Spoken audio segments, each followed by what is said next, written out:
thinking of doing with this jumper. So you're thinking blast cabinet for Redneck blast cabinet is what I'm going for. And the nice thing would be, I already kind of cut these to how you want it. the nice thing would be is that when I'm done with it, I can collapse it and store it up against the wall. Yeah. That's what I'm thinking. Instead of take up. But even like a Harbor Freight blast cabinet's gonna be like almost, you know, or somewhere around $200. And I mean, not something that I'm gonna. So how high pressure is the blaster to hold up to the cardboard to hold up to it? I don't know. I was running 100 psi through it. I think as long as I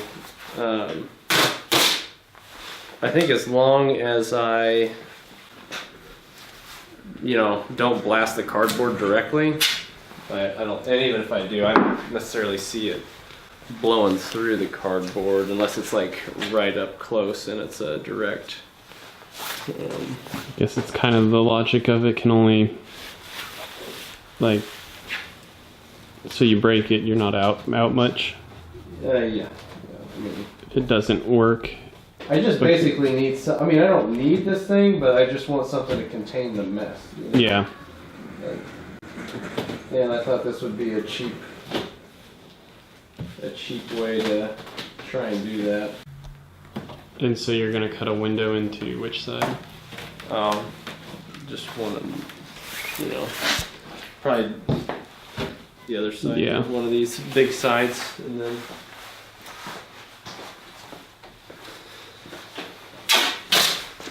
Minimal effort, minimal investment. Yeah, so how long did it take you to install the new lights? It probably took, I mean, it took a good afternoon, I would say. It ended up taking me longer and I couldn't do it all in one shot because I ended up having to replace one of the ballasts.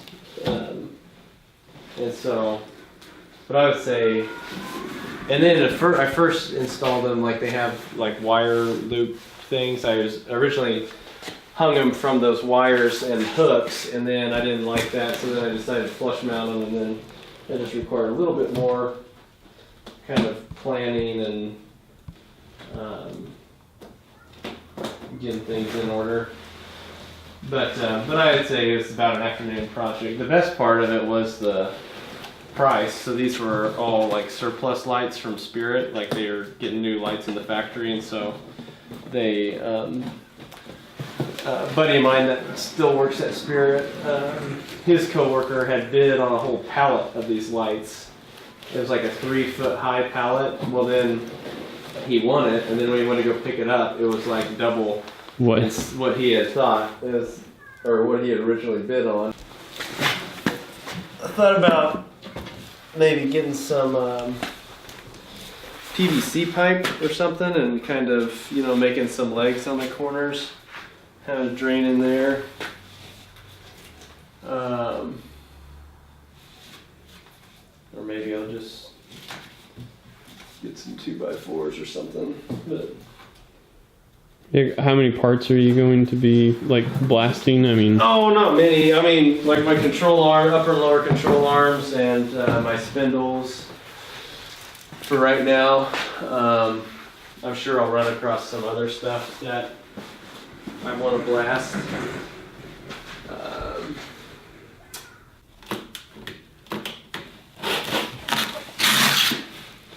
don't know how much this is gonna help from this angle, but.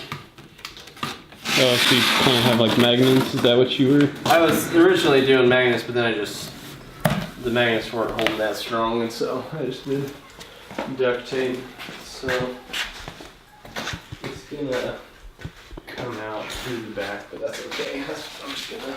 I think they call it blast from a bucket or something like that, which basically you have your siphon feed hose in there, and then you just Air compressed. connect the air hose up there, and then just blast away, and then the air pressure draws up the media as the air's going over it.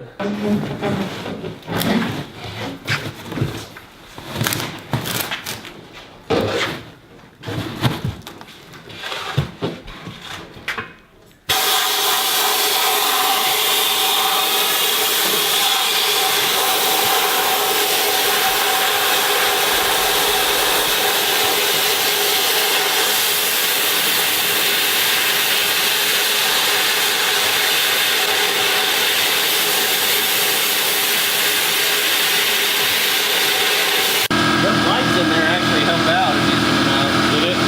Yeah, I think if I shop back up.